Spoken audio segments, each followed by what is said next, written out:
세 번째는 어떤 일정한 압력이 주어져 있을 때 그에 따른 온도 변화를 입력을 하고서 그에 따른 액상의 몰 분율 X와 기상의 몰 분율 Y를 구한 다음에 그에 따른 TXY 선도를 그리는 걸 해 보겠습니다.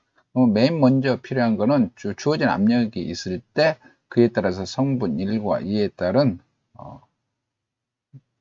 포화 온도를 계산하는 게 첫 번째죠. 포화 온도를 계산하는 식은 안토니 이퀘이션을 통해서 서로 이렇게 대응하는 포화 온도를 계산하는 식이 이와 같이 됩니다. 그래서 B에다가 나누기 A 마이너스 로그 P 하고서 그 다음에 마이너스 C를 하면 되는 건데요. 그러면 그 식을 여기에 그대로 포화 상태에서 온도를 계산하는 것은 자 B 나누기 가로 열고 닫고 하고서 여기에 A 마이너스 로그 P가 되죠. 자, 로그. 자, 여기 ln 하고서 가로 열고 닫고를 미리 해주겠습니다. 가로 열고 닫고 해주고 이 가로 안에 여기 P 값이 지금 F에 52네요. F52 하고서 그 다음에 여기에 마이너스 전체적으로 네, 가로 받게 되겠군요. 마이너스 C값을 넣어주면 여기가 계산이 됩니다. 그 다음에 이것을 그대로 복사하면 성분 2에 대해서도 포화 온도가 계산이 되겠죠. 그러면 여기에 들어가는 거는 X1이 0에서부터 출발하니까 여기는 포화 온도가 X2에 대한 포화 온도가 되겠죠. 그래서 여기를 입력을 해서 절대 참조로 해서 그걸 입력을 하고요. 그 다음에 X1이 1일 경우를 생각을 해서 여기에는 X1이 1일 경우니까 X1에 대한 포화 온도를 집어넣는 걸로 하겠습니다. F4를 눌러 절대 참조를 하고요. 그 다음에 온도 증가 폭은 우리가 10등분을 해서 10등분을 해서 여기 89점부터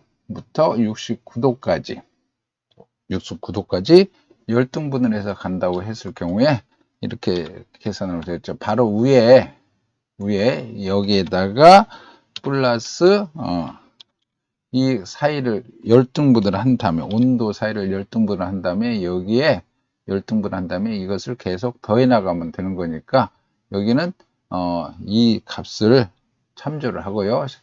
절대 참조를 해야겠죠. 그래서 F4 누르고 마이너스 그 다음에 첫 번째 케이스 첫 번째 포화 온도 값 이것을 집어넣고서 이것도 절대 참조를 해서 이걸 10등분해서 더해주는 걸로 계속 나가면 나머지 부분들에서도 이걸 복사해서 붙여넣기를 하면요 계산이 되어서 이와 같이 나옵니다.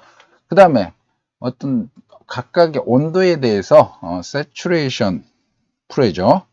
포화 증기압은 안토니 이퀘이션에서 통해서 하니까요. 안토니 이퀘이션의 익스포넌트 하고서 가로 열기 닫기 하고 여기에 보면 이와 같은 형태로 되어 있죠. A-B 플러스 T 나누기 T 플러스 C1이 되는 거니까요. 같은 형태로 익스포넌트 하고서 여기에 자 A 값은 절대 참조를 해야죠. 1에 대한 부분이니까요. 성분 1에 대한 자 A의 절대 참조하고 마이너스 B 이것도 절대 참조해야겠죠. 나누기 그 다음에 T 플러스 C가 되니까 이 가로 나누기 한 가로 안에다가 T 값이 C의 56번이 되죠. 56에다가 플러스 1에 대한 안토인 C에 대한 상수 이것을 더해주면 됩니다. 이거 절대 참조해야 합니다. 그래서 이렇게 넣으면 여기 이와 같이 나와있죠. 나머지 부분 다 똑같으니까 쭉 내려서 이렇게 하면 마지막 부분에 현재 주어진 압력 이 70이 나오면 되겠죠. 그래서 이 부분은 우리가 특별하게 표시를 한번 해 두겠습니다. 자, 이와 같이 두 개나 하고 자, P2에 대한 건 P2에 대한 이 A, B, C 값을 사용하면 되니까요. P2는 자, 익스포넌트 하고서 가로 열고 닫고 미리 해주고요. 여기에 A 값, P2에 대한 A 값 절대 참조 해줘야 합니다. 마이너스 P2에 대한 B 값 절대참조 해주고요. 나누기 t 플러스 c가 되니까 가로 열고 닫기 하고, 자, t 값은 여기 주어진 t 값입니다.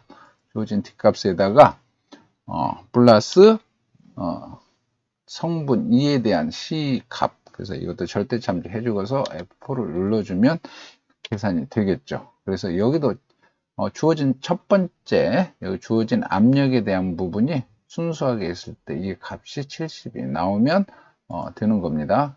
그래서 이것을 정확하게 계산을 한 다음에 이것을 그대로 나머지 부분에도 복사를 하면 여기에 대한 saturation 프레저가 계산이 되겠죠. 이 부분은 이미 특별하게 계산된 부분이니까 표식을 좀 해두겠습니다.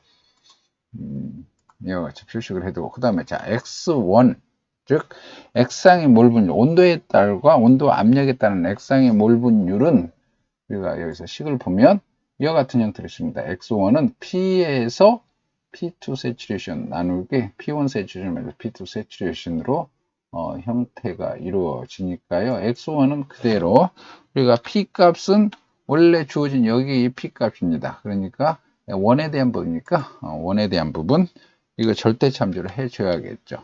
절대참조로. 그리고서 각각의 P1 saturation이 여기 왼쪽에 이미 계산이 됐으니까 나누기 P1 saturation 이 셀을 눌러주고요. 그 다음에 나누기 P1 P2 saturation이 됩니다. 그래서 P1 saturation 마이너스 P2 saturation은 2에 56이 되겠네요. 2에 56. 이렇게 하면 이거가 계산이 된 거죠. x1이 마이너스 값이 나올 수 없고 0이 처음에 나와야 하는데 뭐가 틀려 있는데 다시 한번 식을 살펴보겠습니다. P1 saturation 마이너스 P2 saturation. 여기가 P2 saturation이군요. P2 saturation. 여기가 좀 틀렸네요. 여기가 D에 56이 아니라 E에 56이 되어 나오겠죠. 그래서 0에서부터 1까지 나머지 계산 과정이 똑같기 때문에 이와 같이 이걸 복사해서 붙여넣기 하면 오른쪽에 이미 준비된 그래프의 TX에 대한 그래프가 그려집니다. 자, Y1에 대한 거는 라우레 법칙에 의해서요. 라우레 법칙에서 사용하면 Y1은 P에 대해서 X 곱하기 P1 세츄레이션이 될 거니까 그 식을 그대로 입력을 하겠습니다. 자, X1 값 바로 전에 계산됐죠? 곱하기 P1 saturation 이거 계산된 거고요. 나누기 전체 압력 P 값이 있죠. 이거는 절대참조를 해줘야겠죠. 절대참조해서 계산을 하면 이와 같이 나옵니다. 그래서 나머지 이 형태가 똑같기 때문에 이걸 그대로 복사해서 나머지 셀에 붙여넣기를 하면 이번에는 우리가 TY에 대한 그래프가 이와 같이 그려집니다. 그래서 이 그래프 상태를 보면 온도가 항상 일정하게 지금 변화하기 때문에 이 간격이 지금 일정한 형태로 나왔고요. TY에 대해서도 보면 간격이 일정합니다. 그래서 TX하고 TY가 각각의 온도에서 여기서 보면 이렇게 일직선으로 선으로 수평선이 이렇게 계속 그려지게 되겠죠. 이것을 우리가 뭐라고 하냐면 타일라인이라고 하는 건데, 타일라인이 각각의 X1에 대해서 Y1, 그 다음에 X1과 Y1이 서로 연결시킨 거요. 연결시킨 것을 우리가 타일라인이라고 합니다. 그래서 이 타일라인에 따른 형태로서 이 간격을 보면 온도가 일정하게 지금 변화하기 때문에 이 파란 선, 그러면 TX선, 다시 여기 버블 라인이 되죠. 버블 라인의 간격도 일정한 간격이 되고 듀얼 라인도 보면 일정한 간격으로 유지가 된 형태로 그래프가 그려지게 됩니다.